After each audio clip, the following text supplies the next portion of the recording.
I have shown in an earlier lesson that if you have a vector A and B like this, then the projection of the vector A onto B, the projection of the vector A onto B is actually this vector.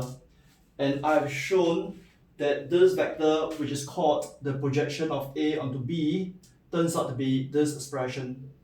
I want you to be very sure that you understand that this is a rounded brackets, right? Rounded brackets.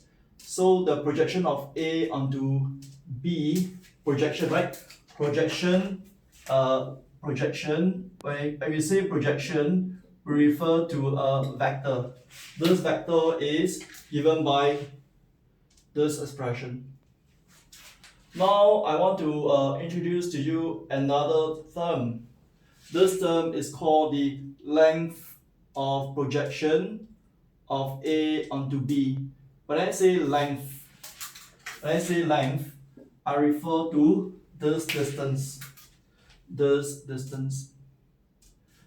If this vector is this, then this distance can be shown easily to be equal to this by doing this. The distance, right? The distance is simply the modulus of A dot B cat or B hat. Oops, let me write again. Bracketed and then B hat. Right. You want to be reminded once again that A dot B cap is a numeral which I can take it out. And I'm going to have just A dot B cap and then the modulus of B cap. And you also recall that B cap means a unit vector. So therefore, as a unit vector, this is the magnitude of a unit vector, and this simply gives you A dot B cap. Right, so I have easily proven for you that this distance which is called the length of projection is given by this. Now, if you have to find the other distance which is here,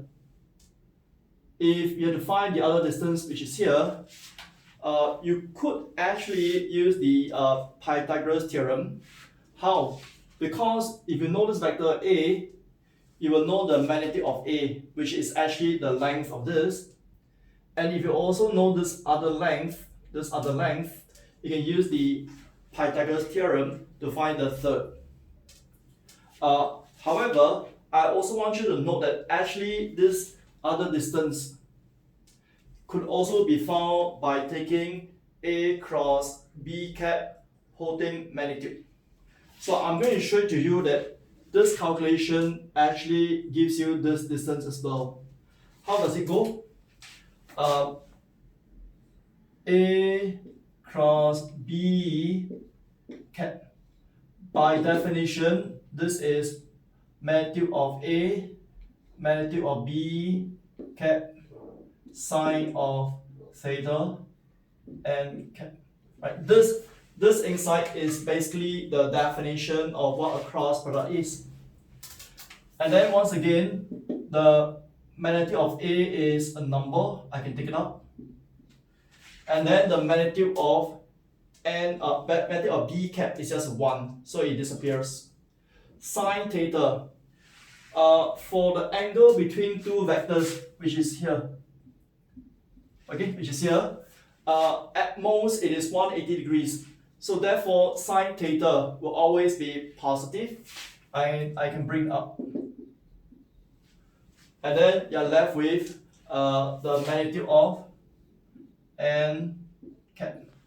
And once again, the magnitude of a unit vector is 1. So I get magnitude of A sine theta.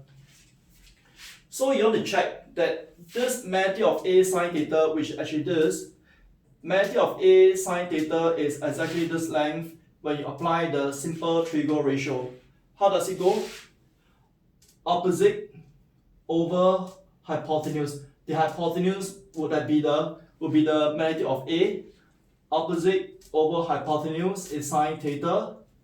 Therefore, the opposite is just equals to the hypotenuse times the sine theta.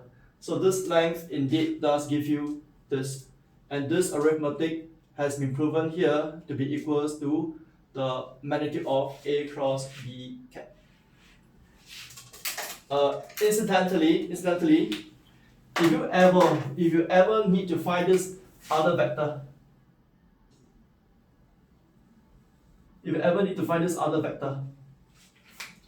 how would you have done it?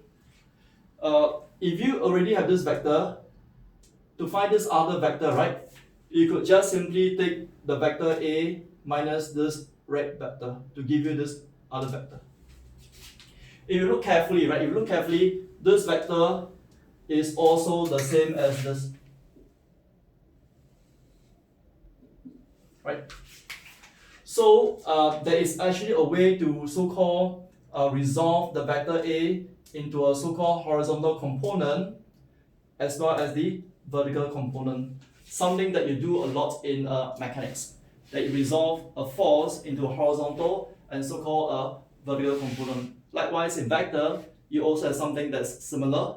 I can potentially resolve it horizontally and also find the other vertical vector.